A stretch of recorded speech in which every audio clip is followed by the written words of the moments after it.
Buenos días a todos. Muchísimas gracias por unirse a nuestra primera webinar de la serie de webinars acerca del acuerdo de Escazú. Hoy tenemos extraordinarios panelistas muy expertos en la región. Ya los van a ver. Nuestro primer webinar es una introducción al acuerdo de Escazú. Y para darles un poquito de contexto y un poco de abrebocas, ¿qué va a pasar? Vamos a tener la sesión de hoy dividida en dos secciones particulares. Una es una introducción al acuerdo desde un marco global y la segunda vamos a llevarlo a la práctica en el sector de petróleo y gas. Y al final vamos a tener preguntas y respuestas.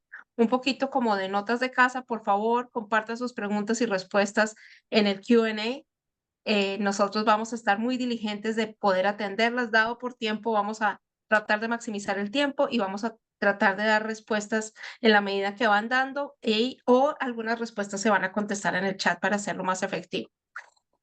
Para mí es un gusto presentar la primera sección, esa introducción al Acuerdo de Escazú. Contamos con dos panelistas de primer nivel. Germán Samara es Manager para la América Latina y el Caribe de la OECD y es responsable del centro responsable de conducta en negocios. Y Claudia De Wind es la directora ejecutiva del Inter-American Institute on Justice and Sustainability y aquí los acompaña su moderador, Mónica Ospina. Me da muchísimo gusto contar y arrancar esta sesión con ellos dos. Pero primero un poquito una abrebocas de qué es el Acuerdo de Escazú. El Acuerdo de Escazú es el acuerdo regional sobre el acceso a la información, la participación pública y el acceso a la justicia en asuntos ambientales en América Latina y el Caribe. Fue adoptado el 4 de marzo del 2018 en Escazú, Costa Rica, y su objetivo realmente es garantizar el acceso a la información, la participación pública y la justicia en asuntos ambientales, sobre todo en nuestra región, es una región bastante sensible y donde hemos visto dificultades en este tema. Y la importancia es promover un entorno saludable y sostenible en América Latina y el Caribe. Cuenta con cuatro pilares fundamentales: acceso a la información, participación pública, justicia ambiental y defensores del medio ambiente. Pero no más de mis notas porque el valor está aquí con las personas que nos acompañan. Entonces, mi primera pregunta, y es una pregunta supremamente, vamos a empezar de lo general a lo particular, y ya vamos a ir a lo práctico en la sección 2. ¿Es el acuerdo de Escazú una respuesta a tendencias globales? Germán, tú desde tu ángulo de la OECD, ¿cómo lo ves? Bueno, muchas gracias, Mónica, por la pregunta y también, primero que todo, muchas gracias por esta invitación a ARPEL y a la Asociación Colombiana de Petróleo, Gas y Energía. Este es un diálogo no solo muy pertinente, sino también que encaja mucho justamente en la discusión global que se está dando. Y la respuesta corta es que sí, efectivamente hay una clara tendencia global hacia buscar un carácter cada vez más vinculante en lo que tiene que ver con la gestión de impactos ambientales negativos vinculados a las propias operaciones de las empresas, pero también a lo largo de las cadenas de valor. Y esto tiene que ver con los impactos relacionados con el cambio climático, la biodiversidad y la protección de defensores.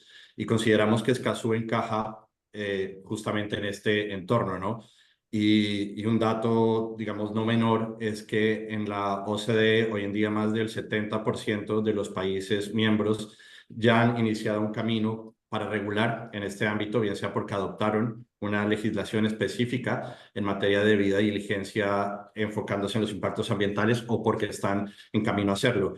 Y a este respecto también muy en línea, por ejemplo, con los recientes desarrollos de la Unión Europea, ¿no? Como muchos saben, la adopción reciente de la directiva en materia de sostenibilidad corporativa, o CSDDD, y también de la directiva en materia de reportes, que en ambos casos se hace un llamado también explícito a la mitigación de impactos ambientales. Y a este respecto también quería mencionar que a nuestro modo de ver la ratificación y la implementación efectiva del acuerdo va a proporcionar un marco de políticas a nivel nacional también propicio para promover el desarrollo sostenible y la conducta empresarial responsable.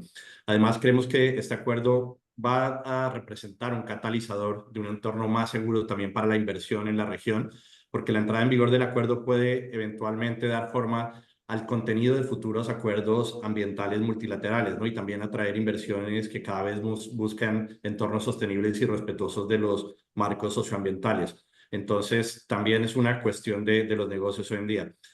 Y al respecto, solo también quisiera profundizar algunas de las sinergias que hemos encontrado precisamente entre el acuerdo y los estándares a nivel más global, los desarrollos que se han venido dando especialmente en debida diligencia y que, por cierto, ya están generando implicaciones para el sector de gas, petróleo y energía. Un aspecto muy importante y que consideramos es clave para llevar a la práctica el acuerdo de Escazú tiene que ver con adoptar este enfoque integral, ¿no? Que priorice la transparencia, la participación ciudadana y la protección de defensores. Y para esto englobamos en un concepto que es el de la debida diligencia. Las directrices de la OCDE para empresas multinacionales sobre conducta empresarial responsable, que se actualizaron el año pasado, contienen un capítulo, que es el capítulo 7, que establece las expectativas en materia ambiental. Y este capítulo está hoy en día muy alineado con lo que son los estándares y principios acordados a nivel internacional en materia de medio ambiente. Por ejemplo, en diversos instrumentos que a su vez han sido invocados en el Acuerdo de Escazú. Esto tiene que ver con la Declaración de Río sobre Medio Ambiente y Desarrollo, en particular el principio 10, también el programa 21, y de particular relevancia para el caso de Escazú, los antecedentes que se encuentran en la Convención de Aarhus, ¿no? Del 98, sobre acceso a la información, participación pública y acceso a la justicia en materia ambiental. Y creemos que este consenso a nivel global también que se ha generado en torno a las recomendaciones, pues se refleja en estas líneas directrices que, por cierto, también remarcan la necesidad de desarrollar este tipo de acuerdos regionales, ¿no? En el caso de América Latina, por supuesto, Escazú, pero es una misma recomendación que se ha hecho, pues básicamente a todas las regiones que hacen parte de, o en donde están los países adherentes de estas recomendaciones. Y al respecto, la recomendación más clara, ¿no? y más concreta es que las empresas lleven a cabo una debida diligencia basada en los riesgos potenciales y reales para evaluar y abordar los impactos ambientales negativos. Y para ello, de hecho, se ha incluido una lista que no es exhaustiva de estos impactos ambientales y tienen que ver, por ejemplo, con lo relacionado al cambio climático, la pérdida de biodiversidad, la degradación de ecosistemas terrestres, marinos y de agua, la deforestación, que es un aspecto también de mucha relevancia hoy en día para el comercio y la inversión, la contaminación del aire, del agua y del suelo y la gestión de recursos. Pero para todo esto también adicionalmente se conecta con otros capítulos que están relacionados con la transparencia y el acceso a la información, que son partes, digamos que indispensables, ¿no? De lo que tiene que ver con la prevención y mitigación de estos impactos adversos. Por eso se ha hecho mucho énfasis en la divulgación proactiva de la información en materia ambiental, la creación de plataformas que faciliten el acceso público a dicha información, y esto va muy en línea con los llamados que hace el Acuerdo de Escazú para garantizar que la información ambiental sea accesible y comprensible para todas las personas. Y también quisiera destacar la participación ciudadana como un aspecto obviamente central del acuerdo y un aspecto central también de las directrices. Esta participación ciudadana se ve de manera transversal a lo que implica todo un proceso de debida diligencia, ser efectiva y no meramente formal, y esto involucra garantizar que los ciudadanos, las partes interesadas y también los titulares de derechos sean sujetos activos, ¿no? En la toma de decisiones que tienen implicaciones de carácter ambiental. Y esto refuerza además la necesidad de consultas significativas con grupos de especial protección. Entonces, redondeando un poco la idea, creo que definitivamente sí hay una convergencia muy marcada entre las tendencias globales, ¿no? Hacia aumentar un poco el carácter vinculante de lo que tiene que ver con la mitigación y gestión de impactos en materia social y ambiental, incluyendo las regulaciones que se están desarrollando desde la Unión Europea y muchos de los países que están relacionándose comercial y en materia de inversión hoy en día con América Latina. O sea que incluso este acuerdo está reflejando prácticas globales en lo que tiene que ver con la cuestión de los negocios. Muchas gracias, Germán. Y un excelente abrebocas de, efectivamente, estamos en tendencia y efectivamente el mundo está caminando en esta dirección. Claudia, tú estás muy de cerca de ver las condiciones de América Latina, las industrias, diferentes industrias en América Latina. ¿Cómo crees que esto va a ser? ¿Cuáles son las implicaciones que tiene para las empresas y qué compromisos implica para ellas operar en países ratificados y firmados? Porque son dos diferentes. Y aquí voy a compartir un mapa para todos un poco para que tengamos un contexto de los países que han firmado el acuerdo y han ratificado. Claudia, ¿cómo lo ves desde tu experiencia? Muchísimas gracias, Mónica, y muchísimas gracias, Arpel y ACP, por la invitación. Un placer compartir este segmento contigo y con Germán. Antes de entrar a las implicaciones, yo quiero volver un poquito atrás, porque yo tengo una posición un poquito diferente que la de Germán sobre la respuesta a la cual surge el acuerdo. O sea, yo creo que las tendencias globales que estamos viendo son una respuesta a la situación de la región que dio lugar a que se anunciara la negociación de este acuerdo en 2012 en la conferencia de Río +20. Para mí, Escazú surge en respuesta a las asimetrías en los intereses económicos y los intereses ambientales en la región y a la demanda social que vemos al respecto. Surge de una falla en la gobernanza, en el proceso de toma de decisiones, así como en las asimetrías sobre la distribución de los beneficios del uso de esos recursos naturales. Entonces, nuestras democracias no han sabido dar respuesta a una problemática estructural que vemos en nuestros países, que ha resultado en los casi 3.000 litigios ambientales que tenemos en un sinnúmero de jurisdicciones, en el número de conflictos socioambientales que tenemos en la región y que tengamos 4 de los 5 países donde más defensores de los derechos ambientales mueren. Entonces, hablar de Escazú es hablar de democracia, pero también es hablar de nuestras democracias en crisis, en el cual empresas, países de otras regiones, como las que mencionaba Germán, tienen que operar y tienen que funcionar, y a eso responden los principios de empresa y derechos humanos que el Pacto para el Futuro acaba de llamar a que a reinvigorar su implementación, todo este marco de responsabilidad en la conducta empresarial en el que OCDE ha estado trabajando y otros sinnúmero de actores, entre el pacto global. Entonces, ¿qué implica todo esto para las empresas, Mónica? Y yo creo que esto aquí sí enfatizo algo que nos mencionaba Germán. El nuevo orden del día se llama de debida diligencia social y ambiental, debida diligencia de derechos humanos. ¿Y qué tienen que hacer las empresas en ese contexto? Se requiere una transformación del sistema de gobernanza, no solo de los países, sino de la gobernanza corporativa desde el liderazgo hacia abajo. Se requiere anticipar, se requiere también, más que adaptarse, desarrollar las capacidades y un compromiso que permita identificar los riesgos que tenemos.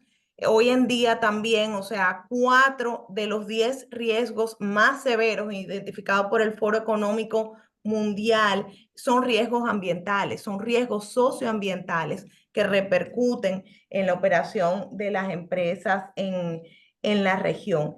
Y yo creo que otra cuestión muy importante es un principio del acceso a la información, y es que la difusión es la norma y el secreto es la excepción. Entonces, yendo a tu mapa y a los países, a los diferentes niveles que tenemos en la región, tenemos que tener en cuenta que esas asimetrías de las que hablaba persisten. Somos un continente con una riqueza maravillosa en recursos naturales, pero también con la mayor desigualdad y los mayores niveles de pobreza, y eso se refleja en la ratificación. La situación que tenemos, por ejemplo, en los países centroamericanos es distinta al cono sur, donde tenemos zonas biodiversamente sensibles, donde tenemos una Amazonía y donde tenemos activos de estas empresas que operan en ese escenario. Tal vez la problemática en la región centroamericana está más vinculada al agronegocio, en el cono sur está tal vez más vinculada a extractivas. Entonces, en ese contexto es que tiene que darse esa anticipación y ese manejo de los riesgos en jerarquía. Hasta ahí. Listo, muchísimas gracias. Con esto, aquí les comparto este mapa que puede ser de utilidad para ustedes, va a ser de uso de todos ustedes, y tenemos uno en particular para todo lo que son los miembros y socios de ARPEL, que ustedes puedan identificar dónde están sus empresas y en qué regiones operan. Ahora para mí es un gusto pasar a la sección número 2, que vamos a llevarlo, la intención es llevar un poco a la práctica el acuerdo de Escazú en el sector de petróleo y gas. Para esto le paso la antorcha a mi amigo y a mi colega Ángelo Mantilla de la Asociación Colombiana de Petróleos, quien colabora y nos apoya en la creación de este evento, y los panelistas que participan en esta discusión son Luis Felipe Guzmán, es profesor de la Universidad Externa de Colombia, Claudio de Win, directora de IGS, y Paulo Pérez, director de CONSGAM. Ángelo. Gracias, Mónica. Un saludo a nuestros panelistas y bueno, pues también a todos ustedes por aceptar esta invitación y por supuesto a Mónica, también amiga y colega en la que estamos trabajando en estos temas. Yo quisiera un poco en esta sección ir aterrizando un poco más a América Latina y a lo que significa la implementación del acuerdo en los distintos países. Pero para entender un poquito mejor, digamos, las líneas en las que podríamos iniciar esos procesos de implementación, quisiera, y seguramente para ustedes también será de gran utilidad, quisiera entender si hay algunos otros elementos similares y cómo se han desarrollado en distintos otros regiones pues, del mundo. Y para eso un poco, la idea es que Luis Felipe, pues con tu experiencia, además entiendo que vienes trabajando desde la academia, por supuesto acá en Colombia, pero no solo acá en Colombia, has venido estudiando este tema y has venido, digamos, dándole teniendo un trabajo muy fuerte en esto. ¿Qué otros instrumentos similares tú conoces y cómo ha sido ese desarrollo en otras latitudes para que nos lo pudieras compartir? Luis Felipe, adelante. Ángelo, muchas gracias a Arpel y a la ACP en cabeza de Mónica Ospina y en cabeza tuyo por la generosa invitación que me han hecho a ser parte de este interesante webinar. Efectivamente, y agradezco la pregunta con la que aperturas este segundo espacio, pues debemos remontarnos sin duda a que Escazú, como lo decía la doctora Claudia de Wind, a quien también saludo cordialmente, como lo decía ella, Escazú no aparece de la noche a la mañana. Escazú ha tenido un recorrido que empieza desde el principio 10 de la Declaración de Río 92. Debemos recordar ese connotado principio 10, conocido como el principio democrático del derecho ambiental, que es sin duda el reconocimiento a la existencia de unos derechos de acceso, ¿cierto? Derechos de acceso, derechos procedimentales, derechos accesorios, que se convierten en técnicas de intervención administrativa, es decir, información, participación, acceso a la justicia. Estos son los verdaderos derechos de acceso. Entonces, ese primer antecedente, Declaración de Río 92, principio 10. Segundo antecedente, tenemos las famosas directrices de Bali, que fueron unas directrices que las Naciones Unidas le dieron a los países para reglamentar un poco los temas de justicia ambiental. Sin duda, también son un instrumento importante, orientador para los estados, para prepararse para hacer un desarrollo normativo interno en materia de derechos de acceso. Y el tercer referente, que creo que muchos de ustedes lo conocen por sus operaciones en algunos de estos países, es el Acuerdo de Aarhus. El Acuerdo de Aarhus es el hermano mayor o el primo hermano, como se le dice también aquí en Colombia, del Acuerdo de Escazú. El Acuerdo de Aarhus es un acuerdo de los países de la CEPE, ¿cierto?, que sin duda han venido avanzando en la implementación de estos tres derechos de acceso. Sin duda, una de las alternativas que tenían los 33 países de América Latina cuando empezaron a discutir Escazú era adherir a Aarhus. Hay iniciativa o alternativa que descartaron precisamente por las particularidades y las diferencias que tendrían estos países para cumplir el convenio de Aarhus. Entonces, una vez surge esa opción, se dice no hagamos esa opción, construyamos mejor un instrumento que se adecue a las particularidades de los 33 países de América Latina. Y particularmente el tema de defensores de derechos humanos en materia ambiental fue determinante para no optar por adherir a Aarhus y construir un instrumento que respondiera a estas particularidades. Eso desde el punto de vista de instrumentos de derecho ambiental que desarrollen los derechos de acceso, pero tenemos unos antecedentes anteriores a estos, que es el Pacto Internacional de los Derechos Civiles y Políticos, la Convención Americana de Derechos Humanos, el Protocolo de San Salvador. Tenemos también un desarrollo en instrumentos ambientales que desarrollan derechos de acceso, la Convención de Diversidad Biológica, que precisamente este año Colombia será sede de la COP16, la Convención Marco de Naciones Unidas contra el Cambio Climático, desarrollan derechos de acceso. Es decir, que los derechos de acceso no aparecen con Escazú, hay todo un antecedente desde el derecho internacional y desde el derecho internacional ambiental que es muy importante revisar. Y por supuesto, los sistemas regionales de protección también han avanzado mucho en esto. Tenemos ahora la opinión consultiva OC 2317 de la Corte Interamericana, opinión solicitada por el Estado colombiano, y también otros casos muy connotados. Por ejemplo, ahora el caso Oroya versus Perú plantea unos temas de información, plantea unos temas de justicia ambiental. Y con eso concluiría, Ángelo, para no excederme del tiempo que me has asignado. Espero haber respondido tu inquietud. Muchas gracias. Claro que sí, Luis Felipe, muchas gracias. Esto nos da pie un poco para ir conversando también cómo se va desarrollando esto en la región. Nos mencionabas unos antecedentes. Claudia, a su vez, también nos mencionaba un poco las diferencias que pueden haber en relación con los temas que son sensibles para cada una de las regiones. Pues entendemos que pues América Latina, por supuesto, compartimos, además del idioma, exceptuando Brasil y algunos otros, pero compartimos en general pues muchas características culturales, pero también hay unas diferencias enormes en la manera como se desarrollan este tipo de institucionalidad, por ponerlo en estos términos.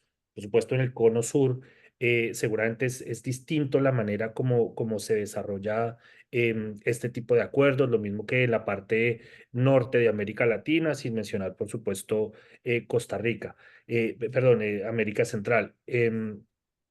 Claudia, en tu experiencia y conoces pues perfectamente la región, ¿cuál es, cómo se desarrolla esto a nivel regional? ¿Qué región un poco digamos, de América Latina viene un poco más avanzada en estas discusiones? ¿Por qué las discusiones son distintas? Quisiera un poco que nos contaras desde tu perspectiva qué hace que esto pueda ser diferente o este desarrollo sea distinto. Muchísimas gracias, Ángelo, por la pregunta y saludo a los colegas en este segundo segmento también. Yo creo que Luis Felipe ha planteado muchos elementos que permiten aseverar sobre esa diferenciación. Una de las cuestiones que yo creo que es relevante tiene que ver con la participación y el peso que tienen que tienen cada uno de los países el sistema interamericano de derechos humanos. Porque, como bien nos comentaba Luis Felipe, tenemos la opinión consultiva 23, donde hay obligaciones de los estados relacionadas a esos derechos de acceso, y no podemos olvidar que donde hay derechos hay obligaciones. Entonces, ahí hay cuestiones relacionadas, por ejemplo, a los procesos de evaluación de impacto ambiental. Otra cuestión que yo creo que es importante es que en todos los países que vemos en el mapa y cuando hablamos de Escazú, es clave que nos enfoquemos en hitos y no en mitos. Parte de la dinámica y las diferencias que estamos viendo es porque la conversación ha creado información que no quiero decir que es falsa, pero que no es realmente fidedigna a cuáles son los compromisos del acuerdo. Entonces, el primer paso yo creo que para la implementación efectiva es que pueda haber un entendimiento correcto de cuáles son las obligaciones, y ningún país se compromete a hacer algo que no tiene contemplado dentro de su legislación. Siempre hay formas y hay plazos para irse adecuando. Un ejemplo que puedo dar al respecto tiene que ver con la información del registro de transferencia de emisiones de contaminantes. Aquí se requiere un proceso. Hay países que están más avanzados, como Costa Rica, por su participación en OCDE, por los tratados de libre comercio que ha tenido, pero esto requiere una alianza con las empresas para poder crear esos registros y tener ese tipo de información. Entonces, yo creo que va por ahí la cosa. En nuestra región tenemos muchos más avances que otras regiones del mundo en estos temas. Donde tenemos la gran dificultad es en la implementación del marco legal ambiental, y no podemos olvidar que estos derechos de acceso se vienen dando en un contexto del derecho humano al ambiente limpio, saludable y sostenible. Otras cuestiones que veo relevante aquí para tener una diferenciación en la implementación. Tenemos países como Brasil, donde tenemos una triple responsabilidad en materia ambiental, incluida responsabilidad penal corporativa. En otros países como Perú se está avanzando en esa dirección. Entonces, son cuestiones en las que hay que poner el acento y hay que poner la diferenciación y que van a tener implicaciones para la debida diligencia de la empresa también. Entonces, cuestiones que son más difíciles, pero lo dejaría tal vez hasta ahí.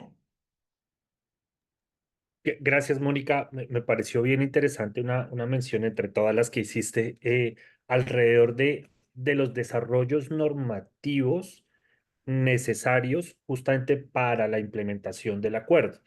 Y esto me da un poco paso, digamos, para explorar con Paulo Pérez, cuáles son esos disparadores que hacen que el desarrollo o la implementación de este acuerdo pueda ser distinto de región a región. La institucionalidad juega un papel importante. ¿Qué papel importante juega? ¿Un desarrollo normativo robusto para implementarlo o no? ¿Cómo lo Hola, ves, Paulo? Ángelo. Muy buenos días a ti, a Mónica. Gracias por la invitación a ACP Artel, en cabeza de ustedes en este tema. Un gusto tener aquí a Germán, por supuesto, Claudia, Luis Felipe. Bueno, gracias realmente. Mira, el avance del acuerdo es más o menos el siguiente. De los 36 estados que estarían involucrados de una u otra forma, 26 han firmado. Y de esos 26, 16 han ratificado. Esto ha ocurrido en 6 años. A mi juicio, este es un avance relevante. A la fecha se han hecho 3 conferencias de las partes. Lo que hemos observado en esas conferencias de las partes es que evidentemente, y en conversaciones previas, preparatorias de esta webinar, Claudia Ewing decía, claro, hay elementos contextuales que definirán gran parte de los acentos que cada compañía deba tener frente al tema y en cada país va a haber. Por ejemplo, la realidad étnica, ese es un elemento central. La intensidad de las operaciones offshore es un elemento central. La intensidad de operaciones en ecosistemas que de una u otra forma sean considerados sensibles o no, son elementos centrales. Y también habría unos elementos contextuales y es qué tanto el acuerdo es cercano o no a los gobiernos que en cada país van estando, digamos, a cargo. Yo pensaría que entonces unos temas de intensidad de las operaciones, unos temas más relacionados con aspectos sociales y ambientales y otros temas más gubernamentales o de política pública son los elementos que van marcando las diferencias entre uno y otro de los países. En la COP2 recuerdo bastante bien que se desarrolló el año pasado en Argentina, hubo una presentación de varios de los avances de los estados que ya eran parte, entre los cuales recuerdo Chile, Uruguay, Ecuador, México, dentro de los que tengo en la cabeza, y presentaron unos temas de Brasil en ese momento, y creo que aún no es parte de Brasil, pero se abrió esa posibilidad. Y había también un desarrollo dispar, digámoslo. Unos iban más adelante que otros. Claro, algunos acababan de ratificarlo y acababan de hacerse parte, pero creo a lo que voy es que ese es el enfoque que se viene dando. Eso es lo que se viene observando y que estará en el análisis que se haga de los elementos contextuales, estarán los acentos que deben haber al respecto. Ahora, para enlazar unos temas que me han parecido importantes, con ocasión de esta webinar hemos lanzado una encuesta a varias de las empresas asociadas a Arpel y a ACP. Han contestado 14 compañías. Lo que hemos encontrado es tremendamente interesante, entre otras cosas, porque esto implica que también hay, obviamente, disparidad nacional, pero también en las empresas. Hemos encontrado que lo conoce muy poco es la mayoría. De las empresas no lo conocen bastante bien, es la mayoría. Digamos, en una calificación de 1 a 10, el promedio es 5.1. No conocen bastante bien el acuerdo. ¿Qué tanto el acuerdo incide o incidirá en la gestión de las empresas? La calificación que han dado es de 7.5. La calificación promedio que han dado es de 7.5 de 1 a 10. ¿Esto qué implica? El 53% de quienes han contestado considera que incidirá de forma importante y el 37% implica que incidirá de manera mediana, que son cifras bastante relevantes. Y finalmente, ¿el acuerdo aportará positivamente a la gestión de su empresa? Hay una calificación promedio del 6.4 de 1 a 10 igualmente. El 42% de las respuestas muestran que aportará elementos muy positivos y el 37% plantea que aportará elementos medianamente positivos. O sea, esa es una medida de tendencia central. Por tiempo no me enfoco en los detalles, pero también en las respuestas se muestran disparidades nacionales. Un caso es Perú, otro caso es Colombia, un caso diferente es Argentina. En fin, estos son los temas que nos parece importante abordar aquí. Ángel, gracias. Gracias, Paulo. En efecto, un poco, y con esto finalizamos esta segunda parte para dar paso también a algunas preguntas que se han puesto en el chat.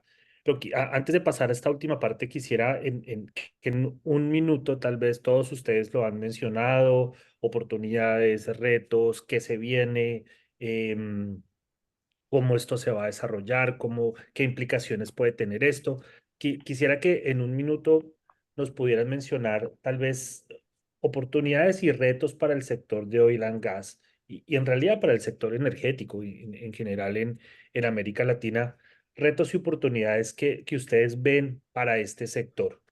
Quisiera empiezo al contrario, Pablo, en un minuto si nos pudieras Wow. compartir lo que ves. En un minuto, digamos, hemos hecho ejercicios con algunas de las empresas, particularmente de Colombia, en cómo incorporar el acuerdo a sus procesos a sus sistemas de gestión integrada y a sus prácticas institucionales. Lo que hemos encontrado es que hay entre 30 y 55 acciones que pueden implicar el ejercicio de avanzar en la implementación del acuerdo. Esa es como la media que hemos encontrado en los casos que hemos analizado y hemos acompañado en su desarrollo. Es decir, cómo llevar este tema a la práctica. Pues implica, insisto, entre 30 y 50, algo más de acciones que deban desarrollarse para avanzar en los 4 ejes. Ahora, el mayor número de acciones los hemos encontrado, es decir, a lo que voy es que hemos desarrollado diagnósticos, es decir, lo que se tiene en los sistemas de gestión integrada y en las prácticas institucionales, qué tan alineados están con una referencia como el acuerdo de Escazú, y son las cifras que les estoy dando. ¿Cuáles son? ¿Dónde está el mayor número de acciones? El mayor número de acciones está en el tema, en el eje de acceso a información ambiental.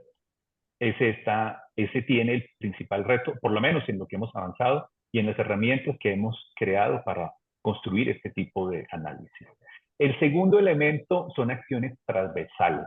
Digamos que hay un 30% de las acciones están ahí, en el de acceso a información un 35% están ahí. Y luego sigue en los ejes de participación pública ambiental, a los que se han referido mis colegas de panel antes, ahí está un 20% de acciones que hemos identificado y finalmente en materia de justicia ambiental y derechos humanos un 15% de las acciones. Y ahora, lo que hemos analizado también, en cuáles están más cerca de avanzar, digamos, en incluir estos elementos. En los temas en los que más cerca se encuentran de estar es el tema de información. Los temas transversales también son relevantes, o sea, acciones que no están enfocadas a avanzar en alguno de los 4 ejes, sino que son digamos, estructurales de las compañías y también en los temas de justicia ambiental. Son de los aspectos en los cuales más se avanza. Claro, en algunos casos porque hay menos acciones por desarrollar, pero hablo como de los diagnósticos iniciales. En el tema en el que están los retos más grandes, de lo que hemos encontrado es en participación pública. Es decir, hay empresas que se han tomado el trabajo de decirnos cómo avanzamos en incorporar este tema y hemos hecho estos análisis que nos muestran hasta ahora este corte de cifras y de datos que nos han parecido bastante interesante compartirles aquí. Me tomé un poquito más de un minuto, pero creo que era difícil hacerlo en menos. Gracias, Andrés. Gracias, Pablo. Claudia, adelante. Muchas gracias, Ángelo.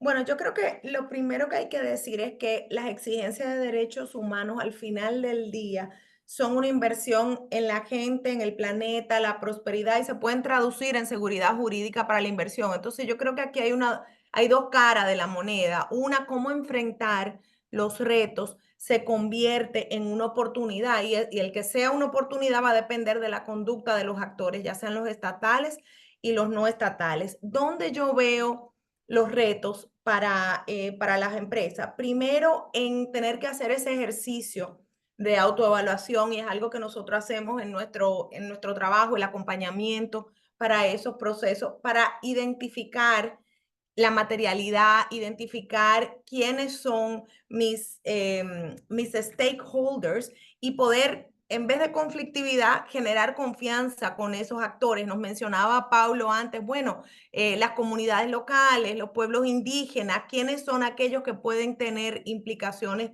de mis operaciones o con aquellos con quienes yo me relaciono, que esa relación puede tener un impacto en cómo yo reciba la oportunidad o afronte el desafío. Otra cuestión que me parece relevante tiene que ver con las conversaciones difíciles que hay que tener a lo interno. En el tema de acceso a la información, por ejemplo, ¿qué es información pública versus qué no es información pública y qué es secreto comercial? ¿Qué se considera información sensible de acuerdo a los estándares interamericanos? Y por otro lado, poder identificar dónde están los trade-offs. Eso en general, en cuanto al tener los mecanismos para las quejas, no me acuerdo cómo ustedes le dicen en Colombia, creo que es PQR, pero mecanismos reales que sean más allá del papel. El tamaño de la torta no es fijo y yo creo que para las empresas no es lo que se obtiene a partir del esfuerzo, sino lo que ese esfuerzo puede convertirlas a través de la experiencia en el trabajo, en la integración de los derechos humanos en las operaciones. Donde yo veo oportunidad en la interoperabilidad, en el acceso y el mantenimiento de los mercados a través de la confianza y la transparencia, en el acceso a capital, porque inclusive es posible tener préstamos o tarifas preferenciales para acceso al crédito cuando se demuestra comportamiento en línea con lo que tenemos en el acuerdo de Escazú, mejores relaciones con los consumidores que tienen interés por la trazabilidad, la transparencia en las cadenas de suministro, veo oportunidad en la reducción y el manejo del riesgo, veo oportunidad en las expectativas de los inversionistas que pueden valorar con una prima adicional, que las empresas se comporten de una manera que sea coherente con lo que tenemos en el acuerdo de Escazú, y veo un gran aprendizaje a raíz del mayor escrutinio de la sociedad civil, de la demanda de transparencia y lo que está saliendo del litigio estratégico, y ese aprendizaje se puede traducir a la vez en previsibilidad y en seguridad jurídica para la inversión de las empresas. Muchas gracias. Gracias, Claudia. Bueno, entre Pablo y Claudia tenemos una infinidad de información que nos comparten. Luis Felipe, ¿tú cómo lo ves? Gracias, Ángelo. Bueno, yo creo que Claudia y Pablo han sugerido acciones muy Felipe. interesantes. ¿Me escuchas? Sí, sí, se Sí. escucha, Luis Felipe. Vale. Han sugerido acciones muy interesantes. Yo me quedaría con una muy importante y es hacer que estos proyectos de impacto ambiental sean proyectos con enfoque de derechos humanos. ¿Qué implica el enfoque de derechos humanos? Pues implica procesos de debida diligencia sociales y ambientales, implica actuaciones de empresa con derechos humanos, ya lo mencionaban ellos. Creo que es necesario hacer una revisión exhaustiva interna de cada una de las empresas, de cómo están garantizando estos derechos de acceso en sus entornos sociales de proyectos. La construcción de confianza creo que también es central, es muy importante y creo que vale la pena hacer un diálogo entre Escazú, debida diligencia, derechos humanos, y ese diálogo, que es un diálogo, por supuesto, multinivel, debería traducirse en acciones concretas, ¿no? Acciones concretas en materia de derechos de acceso. Ya tuvimos la oportunidad, no recuerdo si fue este año o el año pasado, con la ACP y con Pablo, de construir una guía, ¿sí? Una guía muy interesante con recomendaciones de qué se podría hacer, cuáles serían esas acciones participativas y creo que la participación ciudadana se convierte en un eje de acción prioritario para las empresas del sector. Y ese diálogo multinivel de fuentes, de sistema interamericano, procesos de debida diligencia, estándares jurisprudenciales de cada uno de los países, puede llegar y puede ser un muy buen cóctel para garantizar y disminuir el riesgo social que hoy tienen los proyectos. Y en ese orden de ideas, pues tomar decisiones basadas en un enfoque de derechos humanos. Les cuento, por ejemplo, el caso de Colombia. La Autoridad Nacional de Licencias Ambientales, en la licencia ambiental, que es el instrumento de comando y control del proyecto, ya está imponiendo obligaciones en materia de derechos humanos y empresa, ya está imponiendo hacer caracterizaciones de los defensores de derechos humanos del entorno social del proyecto. Es decir, el Acuerdo de Escazú, pues en los países que ya son parte, por supuesto, es una realidad y en ese orden de ideas, las empresas que ya se han preparado, que han hecho ese proceso de alistamiento, pues ya han ganado muchísimo tiempo pues para alistarse internamente, externamente y por supuesto también esto les va a permitir y les va a facilitar el acceso a buenos créditos, el acceso por supuesto a mercados, como lo mencionaba la doctora Claudia de Witt. Cerraría con eso, Ángelo, y por supuesto el papel de la academia, que sin duda, como le decía nuestro ex rector Juan Carlos Henao, es el cuarto poder, ¿cierto?, dentro de un Estado y ayuda mucho y orienta mucho a entender cómo implementar al interior de las empresas y las compañías este acuerdo de Escazú. Muchas gracias. Muchas gracias, Luis Felipe, a Claudia, a Paulo. Antes de pasar a esta última parte de preguntas, quisiera cerrar tal vez con algo que mencionó Claudia.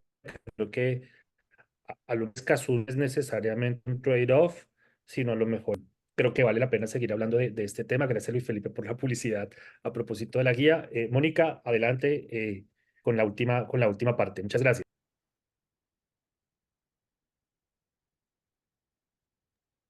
Mónica, estás mute. Qué pena, siempre pasan estas actividades. Muchísimas gracias a todos y muchísimas gracias por compartir todos estos diferentes ángulos que era precisamente lo que queríamos aterrizar. El acuerdo de Escazú y la discusión es mucho más grande de este espacio. La intención de nosotros era traer desde lo global y para eso Germán nos hizo el mejor abrebocas de todos y lo particular a la región con gente, como ustedes pudieron ver, que están inmersa en la realidad tanto de los estados como del sector privado. Claudia, Paulo, Luis Felipe, muchísimas gracias y Ángelo, qué mejor que trabajar con amigos. Ahora tenemos varias preguntas en el chat y vamos a empezar a tratar de aterrizar algunas. No todas las vamos a alcanzar a responder. Tenemos 15 minutos y si no damos respuesta a tu pregunta, por favor envíanla y nos comunicaremos contigo por correo. Hay una pregunta muy interesante que dice, se entiende que Escazú tiene que ser ratificado por más países. ¿Tiene hoy operatividad o requiere algo más?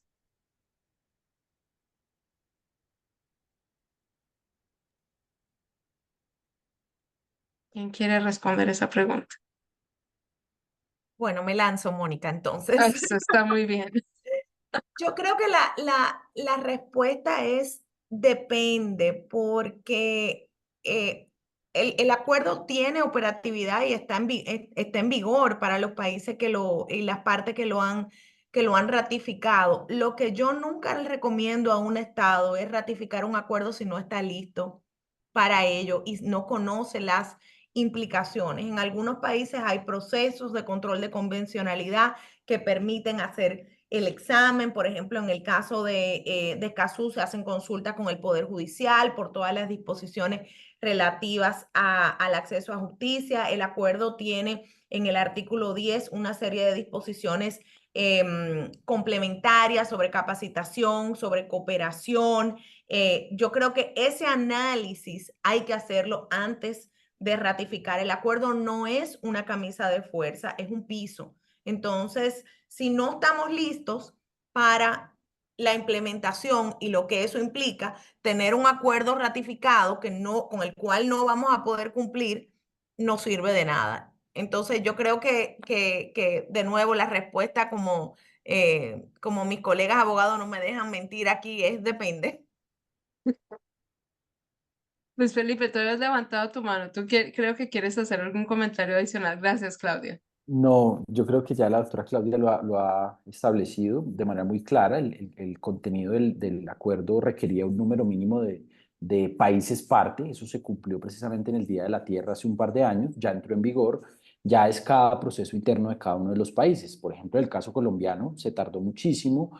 Primero fue la ley aprobatoria del instrumento, luego vino la sanción presidencial de la ley y luego estuvo en manos de la Corte Constitucional en un trámite atípico al interior del país. Se demoró 2 años cerca, el magistrado ponente hizo una audiencia pública, escuchó a las partes, sobre todo para escuchar y llenar de contenido la discusión de constitucionalidad, y ahora pues vendrá el depósito en Naciones Unidas. Lo más importante sin duda es el proceso de implementación, lo que mencionaba la doctora Claudia, y es que el acuerdo es un instrumento que plantea unos mínimos para garantizar por parte de los estados, y que los estados tendrán que hacer un estudio de congruencia normativa. ¿Qué normas tengo que ajustar a Escazú? ¿Qué cambios tengo que hacer? ¿Qué normas ya se ajustan? Por ejemplo, en el caso colombiano ya hay muchas normas que se ajustan, pero otras tendrán que ser pues, ajustadas en el marco de ese proceso de congruencia normativa.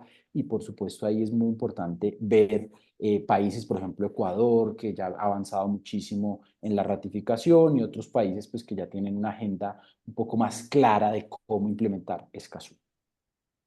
Bueno, aquí surge una pregunta interesante de la debida diligencia. Yo voy a expandir un poquito. ¿Qué tan lejos las empresas tienen que ir en la debida diligencia? Porque puede ser muy cerquita como puede ser muy lejos, ¿no? O puede ser muy... ¿Y qué pasa en la debida diligencia cuando tienen operaciones en diferentes países con diferentes compromisos con el acuerdo? ¿Quién de ustedes Bueno, quiere? Dale, yo Germán. me animo a responder ahí. Es muy interesante la pregunta y creo que también tiene que ver mucho con algunas inquietudes que veíamos sobre cuál es la relación, ¿no?, que se da entre el acuerdo de Escazú y este proceso de debida diligencia. Y lo primero es que definitivamente hay una integración bastante transversal, ¿no? Porque si vemos los 3 principios claves, que son la transparencia, participación pública y participación de defensores, están muy claramente marcados en ese proceso de debida diligencia de las 6 etapas, que incluso aparece en la guía sobre participación significativa de las partes interesadas para el sector extractivo, ¿no? Una guía de la OCDE que por cierto aparece también muy reflejada en esta guía que recientemente publicó la Asociación Colombiana de Petróleo, Gas y Energía con la colaboración de CONSGA y de la OCDE. Pero lo que sí quería enfatizar es como dices, hasta dónde debería ir el proceso. Y hoy el estándar internacional dice que el proceso debe darse a lo largo de toda la cadena de suministro y mucho más allá del nivel 1 en las relaciones comerciales, es decir, mucho más allá de los primeros proveedores o relaciones netamente contractuales, y por ende deben incluir a proveedores, subproveedores y cualquier relación comercial. Esto aparece muy claro en la actualización de las directrices de la OCDE para empresas multinacionales, pero también se ha invocado de la misma manera en la regulación que se ha venido aprobando, ¿no? La directiva de la Unión Europea y también la que se está negociando, por ejemplo, con respecto a baterías y otros commodities, ¿no?, que se están comercializando entre América Latina y Europa en este caso. Pablo señalaba unas estadísticas muy interesantes cuando le preguntaban a las empresas sobre el tema del acuerdo. Nosotros hemos hecho lo propio con respecto al proceso de debida diligencia y cuando hemos aplicado una encuesta a más de 500 empresas de la región sobre qué tanto estaban avanzando en estos procesos de debida diligencia, es interesante que hay una brecha entre el compromiso y la acción, porque más del 70% de las empresas nos decían que tienen compromisos corporativos para prevenir y mitigar, por ejemplo, impactos ambientales, ¿no? Y la gestión de los impactos sociales también. Pero cuando les preguntamos qué tanto eso lo están haciendo como parte de un proceso integral de debida diligencia, solo el 53% nos decía que lo está haciendo, es decir, que sea explícitamente un proceso de debida diligencia social y ambiental, ¿no? Invocando estas pautas.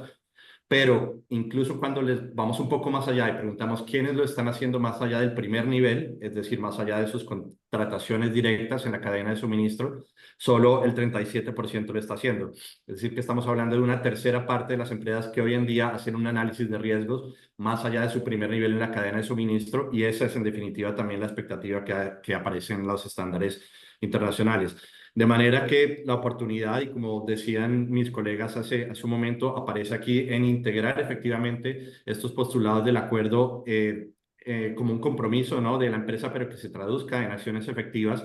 Y ahí coincido mucho con lo que mencionaba Claudia en cuanto a ver la oportunidad también de fortalecer la inversión, ¿no?, y el comercio, porque un dato no menor, por ejemplo, es que si revisando más de 450 acuerdos comerciales que se han venido dando en la región en la última década, hemos encontrado que en los últimos años más del 80% de estos acuerdos ha incluido cláusulas con respecto a aspectos de sostenibilidad no ambiental. Entonces, esta es una demanda obviamente cada vez más que se está dando desde la inversión y del comercio y por supuesto pues no puede ser una cuestión ajena a la empresa.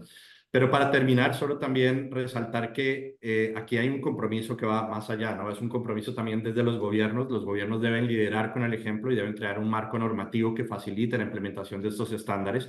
Obviamente hay una disparidad también entre la gran empresa, la pequeña y la mediana empresa, en las expectativas, ¿no?, que se generan sobre la debida diligencia de este tipo de empresas. Y si tenemos en cuenta que en América Latina el 99% del ecosistema empresarial son pymes, pues tenemos un gran rezago ahí y un gran, digamos, de camino de acompañamiento a estos sectores, ¿no?, que ahí es donde entra también una gran responsabilidad de los gobiernos.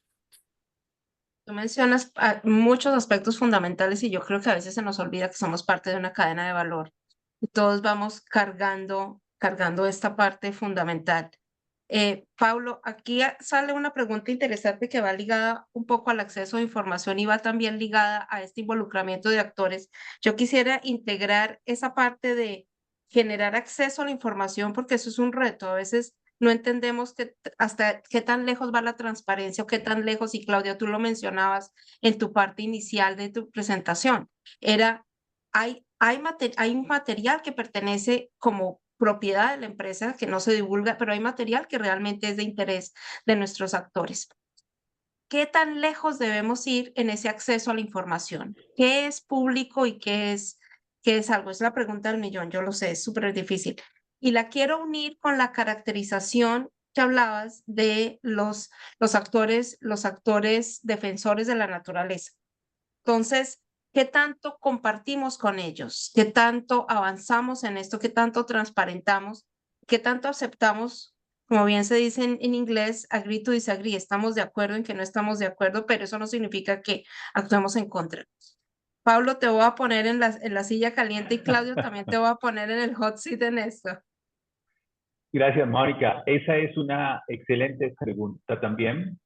Digamos, ese es, como lo decía yo antes, el tema de información es uno de los retos más importantes, hacia donde más deben trabajar las compañías con las que hemos hecho los análisis de este tema en materia diagnóstica. Y hay unos aspectos claves. Digamos, está claro y hemos identificado que los estados por sí solos no van a ser capaces de mover toda la información que se generan los proyectos al respecto. En la industria, en esta industria, los estudios de impacto ambiental, todos los documentos relacionados con procesos de licenciamiento, son documentos tremendamente robustos. Y hay unas condiciones particulares. Cuando los documentos se radican ante las autoridades ambientales ya se vuelven públicos, pero antes no lo son. Las dudas y las discusiones han sido siempre qué damos a conocer antes de que se radiquen ante las autoridades ambientales, antes de que se hagan públicos. Tenemos un ejercicio que hemos hecho desde hace unos meses de cómo elaborar un estudio de estos bajo los lineamientos de Escazú, aprendiendo un montón de cosas. Y ese es uno de los temas principales. La decisión fue, demos a conocer todo lo que le interesa a la gente. Demos a conocer todos los acuerdos a los que hemos llegado, todos los acuerdos que hemos construido, todas las preguntas que se nos han hecho y las respuestas que se han dado por parte de esta compañía con la que trabajamos en una experiencia interesantísima. Y eso lo hemos puesto en un sitio web abierto, público, que no solo está enfocado, a propósito de lo que tú decías de ir, y lo que decía antes Germán acerca de, hay que, digamos, se va ampliando la visión de estos temas y ya no está únicamente dirigida la información a los actores o los stakeholders de las áreas de influencia, sino a todo aquel que quiera tener información sobre un tema de estos. Y es la mejor forma de hacerlo. Claro, hay barreras de acceso, de conectividad en las zonas en las que esta industria tiene sus operaciones, así que eso se ha complementado con puntos físicos de acceso a esos repositorios digitales. Y eso ha combinado, junto a un equipo de personas permanentemente en campo, eso ha combinado una serie de factores que realmente están permitiendo avanzar en dar a conocer esa información. Aquí hay unas discusiones interesantes acerca de lo que es público y de lo que aún no lo es, pero que debería serlo. O de lo que decían los sociólogos hace ya décadas, lo que es público estatal y lo que es público no necesariamente estatal. Y esas discusiones nos hemos metido y hemos ido aprendiendo en esos ejercicios exploratorios que hemos desarrollado. Gracias. Listo. No, a ti. Claudia, los últimos 2 minutos de gloria. ¿Qué transparentamos? Gracias, Mónica. Eso es una pregunta muy difícil, pero yo creo que, la voy a contestar con una anécdota. En un país de la región, acabando 2 días después de tomar posesión de una operación, una empresa minera, aparecen unos peces muertos en el río. Hay una demanda ante la justicia para poder acceder al estudio de impacto ambiental y la evaluación de impacto ambiental. Después de meses de litigio y todo, ¿saben qué? El estudio estaba colgado en la página web de la empresa. Las evaluaciones de impacto ambiental son públicas. La información, la mayoría de los sistemas de evaluación de impacto ambiental de los países tienen disposiciones sobre la naturaleza de ese tipo de información. En general, la información ambiental, por la sensibilidad que tiene, es información de carácter público de acuerdo a los estándares del sistema interamericano. Eso por un lado, pero por otro lado va a depender del país. Hay países donde la definición de información pública en materia ambiental tiene que ver con la información que sea parte del Sistema Nacional de Información Ambiental. Entonces no hay un blanco y un negro aquí, hay grises. Pero en general, el estándar y el principio a nivel interamericano es que la difusión es la norma y el secreto es la excepción. Entonces, hay excepciones con relación a que se comparte y que no, y tiene que analizarse caso por caso. Y cierro con decir que creo que aquí lo que es importante para una empresa es analizar el riesgo. En la debida diligencia, tiene que ser proporcional al riesgo. Entonces, ¿qué es más arriesgado? ¿El secreto o la difusión de la información? Y nuevamente, caso por caso. Muchísimas gracias. Me encanta tu anécdota porque eso pasa mucho y muchas veces una parte de sentir que no me informaron es que no tengo la capacidad de entender la información técnica y ahí tenemos un gap muy grande en nuestra región. Señoras y señores, con esto termina nuestro webinar de hoy. Los queremos invitar para nuestro webinar número 2. Vamos a hacer un análisis de Escazú luego del COP que va a ser en Cali en noviembre. Entonces queremos invitarlos a todos a que se unan a la sesión 2. Contamos con todos los expertos que se unieron hoy a esta conversación y yo creo que vamos a aprender muchísimo de las discusiones del COP. Muchas gracias Muchas gracias a Ángelo de la ACP, como siempre, amigos y colegas de la Asociación Colombiana de Petróleos. Es un gusto trabajar. Claudia, Luis Felipe, Pablo y Germán, que tengan a todos un muy feliz día y muchísimas gracias por unirse a esta discusión. Ha sido un gusto. Gracias a ustedes. Muchas gracias, un Muchas placer. gracias. Feliz día y feliz tarde para todos. Gracias a todos.